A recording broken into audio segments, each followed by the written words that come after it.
रत्नागिरीतल्या मच्छीमारांचा तीव्र आंदोलनाचा इशारा, पर्ससीन मच्छीमारीवरची बंदी उठवण्याची मागणी।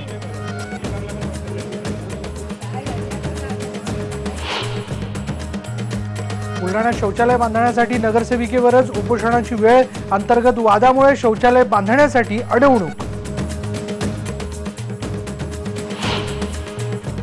दंतेवाडा जिल्ह्यात माओवाद्यांचा सीआरपीएफच्या जवानांवर हल्ल्यात 7 जवान शहीद, भूसुरुंग स्फोटाच्या साह्याने घडवला घातपात। पालघरमध्ये अमानुषतेचा कहर, 5 वर्षांच्या चिमुरडीवर बलात्कार करून तिच्या लहानग्या भावाचं गुप्तांगही कापलं, आरोपी अजूनही मोकाटच। आणि 1956चा मंदिर प्रवेशासंदर्भातला कायदा असूनही अंमलबजावणी नाही, सामाजिक कार्यकर्त्या विद्या बाळांची कोर्टात याचिका।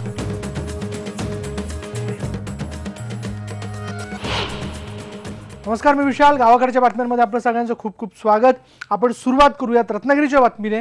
पर्सिन नेट मासेमारीवरची बंदी उठवली गेली नाही तर पुन्हा एकदा तीव्र आंदोलन छेडण्याचा इशारा रत्नागिरीतल्या मच्छीमारांनी दिलाय। सरकारने अचानक घातलेल्या या बंदीमुळे शेकडो कुटुंबांचा रोजगार जो आहे तो बंद झालाय।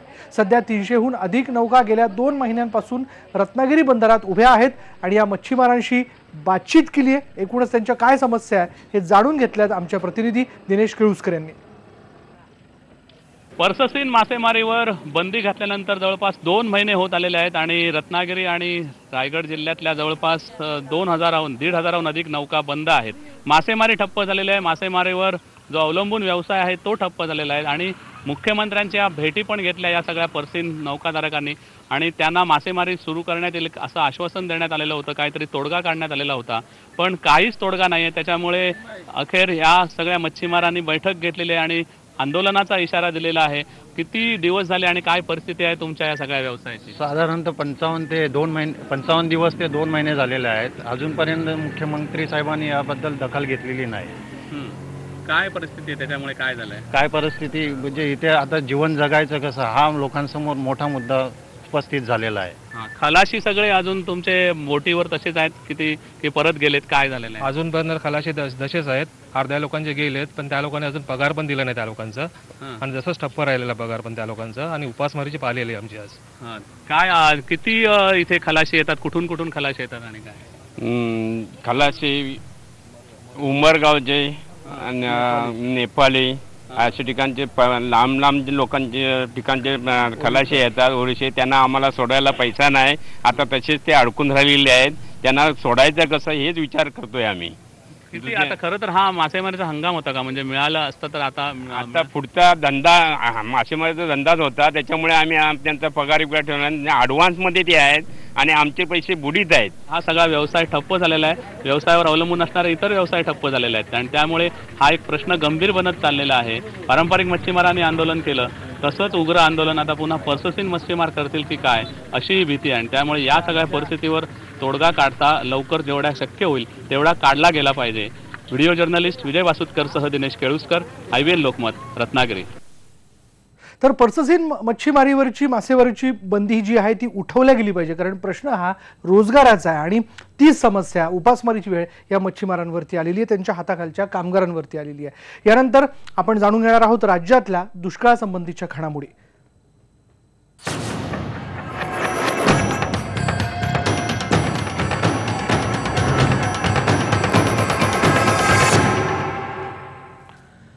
सोलापूर शहराला केवळ 15 दिवस पुरेल इतकाच पाणीसाठा औज बंधाऱ्यात शिल्लक आहे आणि त्यामुळे शहरावर जलसंकट आलंय। असं असताना राज्य शासन उजनी जलाशयातील सोलापूरच्या हक्काचं पाणी लातूरला देण्याच्या तयारीत आहे। तसं झालं शहराला महिन्यातून केवळ एकदाच पाणी पुरवठा केला जाण्याची शक्यता आहे। तसंच महापालिका प्रशासनही याबाबत पाण्याबाबत उदासीन असल्याचा आरोप बसपा नगरसेवक आनंद चंदनशिवे यांनी केला आणि यावेळी बसपातर्फे 27,000 कोटींच्या कोनशिला समारंभाचा निषेध करत 27 मटके फोडण्यात आले।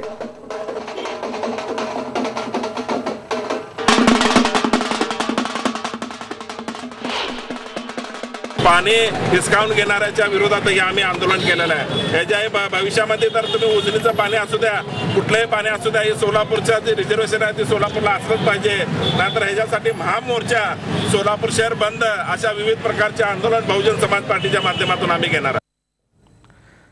मराठवाड्याचा एकमेव मोठा पाण्याचा साठा असलेल्या जायकवाडी धरणानं सुद्धा तळ गाठायला सुरुवात केली आहे. जायकवाडी धरणातून जिवंत पाण्याचा साठा संपलाय. आता मृत साठ्यातून पाणी पुरवठा सुरू आहे. पाण्याचं मोठ्या प्रमाणात बाष्पीभवन होत असल्यानं पाण्याची पातळी देखील झपाट्यानं खालवते. या धरणाची काय अवस्था आहे याचा आढावा घेतला आमचे औरंगाबादचे प्रतिनिधी सिद्धार्थ गोदाम यांनी. मराठवाड्यात पाण्याची भीषण टंचाई कशी आहे हे तुम्ही बघितलेले आम्ही दाखवलेलं आहे. देशात पहिलं उदाहरण असं आहे, लातूरमध्ये पाण्याचं टँकर आल्यानंतर त्या ठिकाणी 144 कलम लावला जातो. हा कलम खास करून दंगलीमध्ये लावला जातो जेणेकरून लोकांनी समूहासहित एकत्रित येऊ नये. दुर्दैवानं म्हणावं लागेल की पाण्यासाठी आलेल्या लोकांना 144 कलम लावला जातोय. आणि मराठवाड्यात जवळपास 5% पाणी साठा आहे आणि जो मराठवाड्यातील सर्वात मोठा साठा नाथसागरात आहे जायकवाडीमध्ये. मी त्या ठिकाणी आपण बघू शकतो आता हे पाणी जे आहे जो त्या खाली गेलं असं म्हणता येणार नाही, मात्र या ठिकाणी आता मृत साठा झालेला आहे पूर्णपणे. जो लाईव्ह स्टोरेज होता, जिवंत पाणी साठा होता, तो पूर्णपणे संपलेला आहे आता. आणि जे काही 4 ते 5 जिल्ह्यांना पाणी पुरवठा या ठिकाणी होतोय तो मृत साठ्यातून होत आहे. मात्र मराठवाड्यातील बीड, लातूर आणि उस्मानाबाद या 3 जिल्ह्यांमध्ये 0% पाणी साठा आहे. त्या ठिकाणी पाणीच नाही आहे जिल्ह्यांमध्ये. मात्र जायकवाडीमध्ये पाणी साठा आहे, तोही मृत साठा आहे.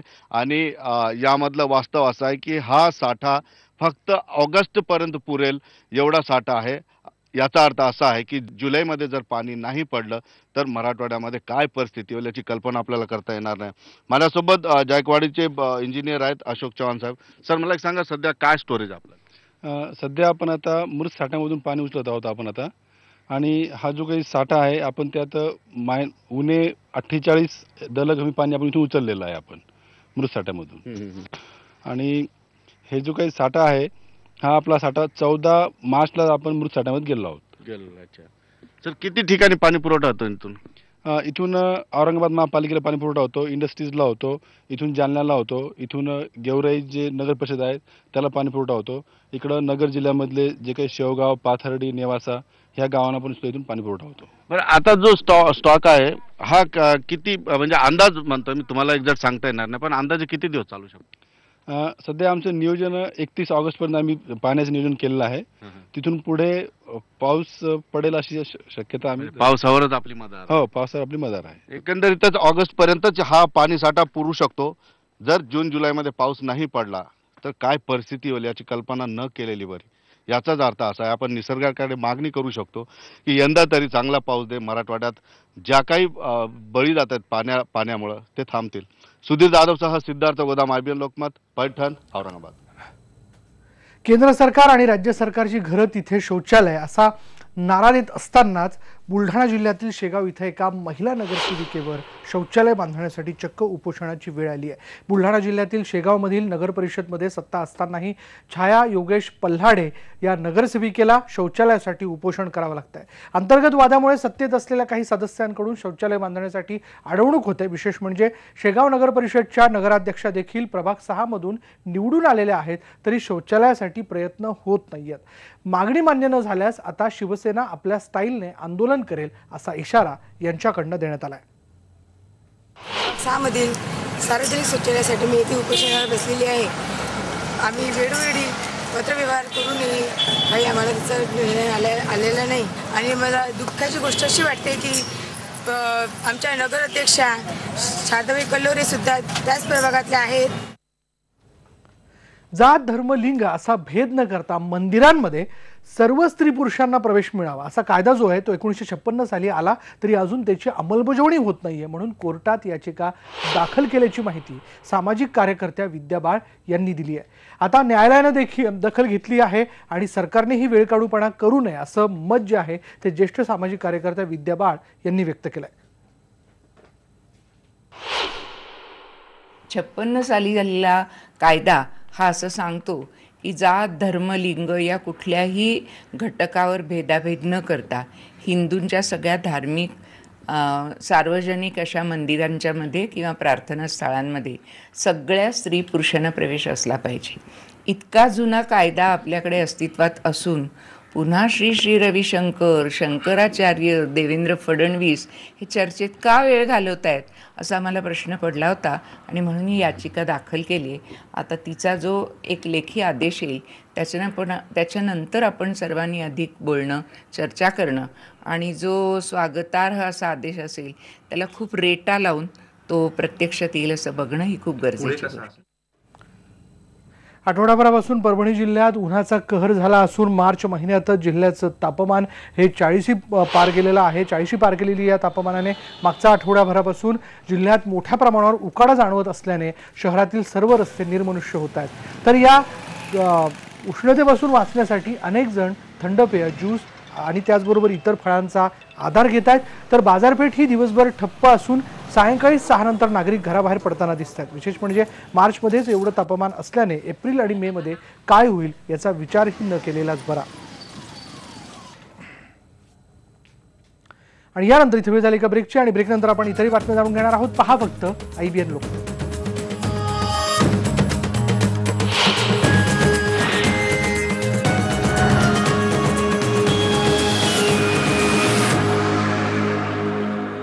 ब्रेकनंतर बातमी आहे नक्षली हल्ल्याची. छत्तीसगडच्या दंतेवाडा जिल्ह्यामध्ये माओवाद्यांनी CRPFच्या जवानांवर हल्ला केला आणि या हल्ल्यामध्ये 7 जवान शहीद झालेले आहेत. नक्षलवाद्यांनी भूसुरुंगांनी जवानांची गाडी उडवून दिली. मालीवाडा इथं ही घटना घडली आहे.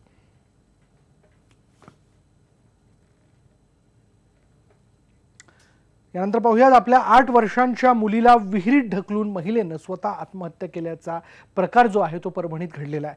परभणीच्या बोरी शहरातील ही घटना आहे. पुष्पा बरावकर या महिलेचं नाव आहे आणि भावाला फोन करून मी येते असं सांगून ती महिला घरातून निघाली आणि त्यानंतर रस्त्यातील जाम या शिवारातील कलीम अन्सारी यांच्या शेतात जाऊन तिथल्या महिलेकडून पिण्यासाठी पाणी मागितलं. विहीर किती खोल आहे हे बघते म्हणून पहिल्यांदा आपल्या मुलीला विहिरीत ढकलून देत स्वतःही तिने नंतर उडी मारली. हे पाहून तिथल्या इतर महिलांनी आरडाओरड केली आणि तिथल्या गावकऱ्यांनी महिलेला वाचवण्याचाही प्रयत्न केला. दरम्यान पोलिसांनी घटनास्थळी भेट देऊन पंचनामा केला पण अजूनही आत्महत्येचं कारण कळू शकलेलं नाहीये. नरबळीसाठीच्या पूजेतून जीव वाचवण्यासाठी पळालेल्या 12 वर्षांच्या एका मुलीला आत्महत्येसाठी प्रवृत्त केल्याप्रकरणी मालेगाव तालुका पोलिसांनी दत्तू रामा ठाकरे या भोंदू बाबाला अटक करून त्याच्या विरुद्ध गुन्हा दाखल केलाय. मालेगाव तालुक्यातील सौंदाणे इथं राहणारा हा भोंदू बाबा बाबागिरी करून लोकांना लुबाडत होता. नामपूरची रूपा बोरसे ही अल्पवयीन मुलगी सौंदाणे इथं आपल्या नातेवाईकांकडे आलेली असताना तिला फूस लावून आपल्या सोबत घेऊन गेला आणि तिचा नरबळी देण्याचा प्रयत्न केला. त्याच्या तावडीतून सुटून या मुलीने पळ काढला पण पळत असताना ती एका विहिरीत पडली आणि तिचा मृत्यू झाला. होळी पौर्णिमेच्या रात्री हा सगळा प्रकार घडला आणि या मुलीचा मृतदेह विहिरीत आढळून आल्याने पोलिसांनी सुरुवातीला अकस्मात मृत्यूची नोंद करून तपासाला सुरुवात केली असता हा गंभीर प्रकार समोर आलाय.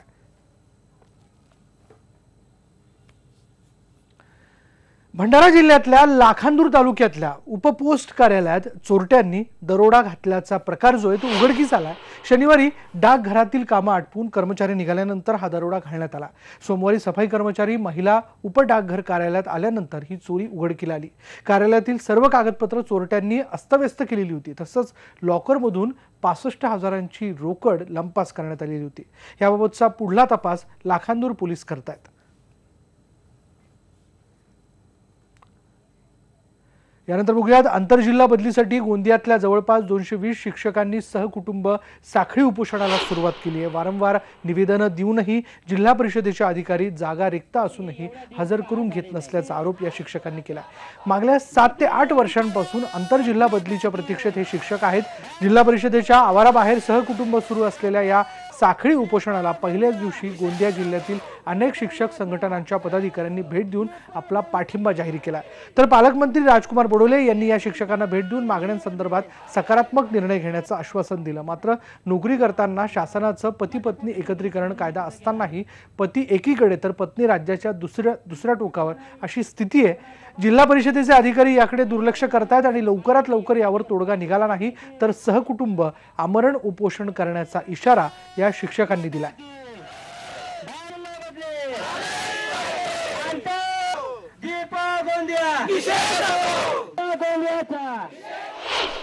माझ्या कुटुंबामध्ये फक्त माझे मिस्टर आणि माझे सासरे तिरोड्याला असतात. ते इकडे ठाणेगाव शाळेमध्ये खाजगी शाळेत शिक्षक आहेत आणि मी यवतमाळला असते. तिथे मी माझ्या मुलीला घरी किंवा शेजारी ठेवत असते किंवा शाळेत नेऊन तिला 14 महिन्याचं केलं आहे आणि तिची काळजी घ्यायला कोणी नसल्यामुळे सध्या ती कुपोषितमध्ये आहे. आता मला तसं वाटत आहे की नोकरी सोडावं. जिल्हा परिषदमध्ये गेलं की सरळ उत्तर देतात की दोघं नोकरीवर आहे, एकानी कुटुंब चालत असते, एकानी नोकरी सोडावी. आणि यानंतर वेळ झाली का ब्रेकची आणि ब्रेक नंतर पाहणार आहोत वाशिमच्या हुसेनभाई जानीवाले यांनी सुरू केला गावकऱ्यांसाठी निशुल्क पाणी पुरवठा.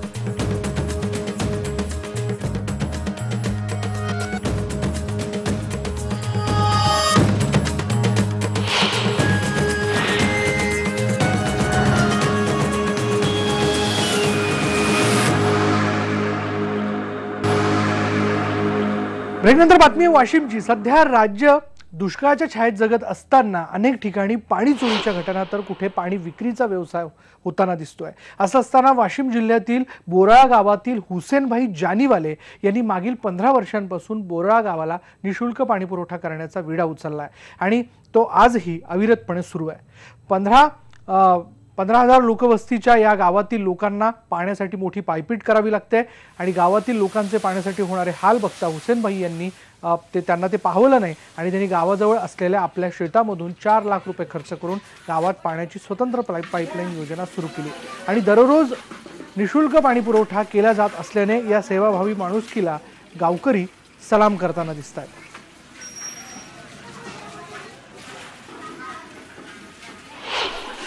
आमच्या गावामध्ये पाण्याची फार टंचाई होती, तर फार लांबून पाणी आणायचं काम पडत आहे आम्हाला. तर आम्हाला हुसेन भाऊ जानेवाले यांनी पाण्याची सुविधा करून दिलेली आहे. तर ते काही न घेता समजा आम्हाला पाण्याची भरपूर सुविधा केली. हो, स्वतः पाईपलाईन केलेली आहे आणि आम्हाला पाणी न चुकता दररोज देत आहे.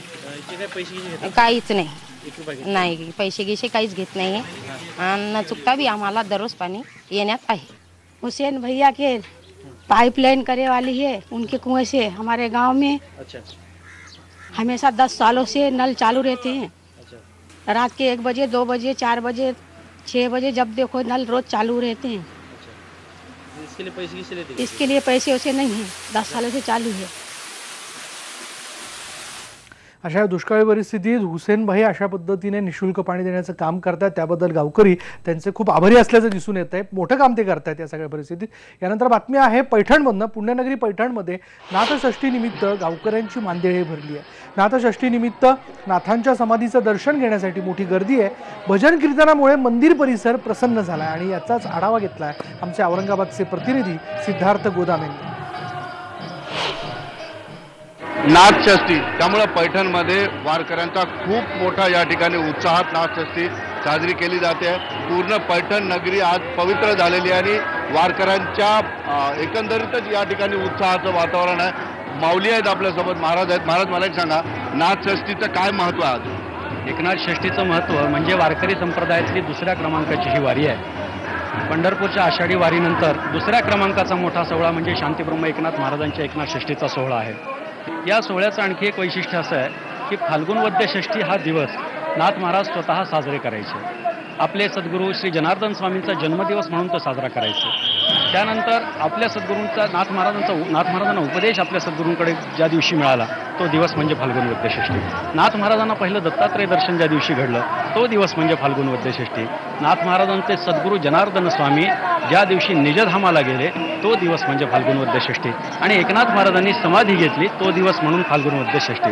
नाथ महाराज हा दिवस फाल्गुन वद्य षष्ठी म्हणून साजरा करायचा, पण एकनाथ महाराजांच्या जलसमाधीनंतर हा सोहळा एकनाथ षष्ठीचा सोहळा म्हणून वारकरी संप्रदायामध्ये लोकप्रिय झाला. वारकरी सांप्रदायिक लोक हे कधीही कुठल्या अपेक्षेनं येत नसतात. नाथ महाराजांच्या दर्शनामध्ये मिळणारे समाधान जे आहे ते समाधानच त्यांना फार महत्त्वाचं आहे. ते कुठलीच गोष्ट मागायला येत नाही. त्याच्यामुळे ते आल्यानंतर पाऊस मागतील असं नाही, नाथ महाराज त्यांची श्रद्धा बघून ते करतील अशी अपेक्षा आपण व्यक्त करतो. एकंदरीतच या ठिकाणी बघू शकतो आपण, नाथांकडे कोणी काय मागायला येत नाही, वारकरी संप्रदाय कधी काय मागत नाही. म्हणून या ठिकाणी दुष्काळाची जी काही छाया आहे मराठवाड्यात, त्याचा परिणाम आज कुठेही दिसत नाही, उत्साहामध्ये दिसत नाही. आपण बघू शकतो कशा पद्धतीनं वारकरी या ठिकाणी पहाटेपासूनच दर्शनाला त्यांनी सुरुवात केलेली आहे.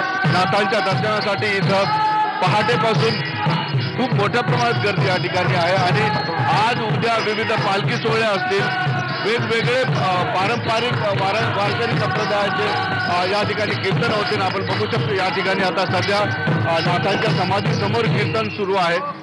दिवसभर कीर्तनाने हा जो परिसर आहे पवित्र होतो. सुधीर जाधवसह सिद्धार्थ गोदाम, IBN लोकमत, पैठण. यानंतर बघूया, शहरातल्या इमारती आणि आधुनिक तंत्रज्ञानामुळे चिवचिव करणाऱ्या चिमण्या सध्या लुप्त होत चालल्या आहेत. पण परभणीच्या बोधने कुटुंबानं हा निसर्गाचा ठेवा जपायचा ठरवला आणि म्हणूनच हे कुटुंब चिमण्यांना हक्काचा घास खाऊ घालत आहे. या कुटुंबाच्या घरी चिमण्यांची चिवचिव अगदी दिवसभर ऐकू येत असते. परभणी शहरातील प्रतापनगरमधले महादप्पा मोधणे हे गेल्या अनेक वर्षांपासून रोज सकाळी नित्यनियमानं आपल्या घरच्या सर्व बाजूंना या चिमण्यांसाठी दाणे आणि पाणी ठेवतात आणि त्यामुळे इथं चिमण्या मोठ्या प्रमाणात येतातच, ज्यामध्ये या चिमण्यांनी आपली इवलीशी घरटी देखील बांधलेली आहेत.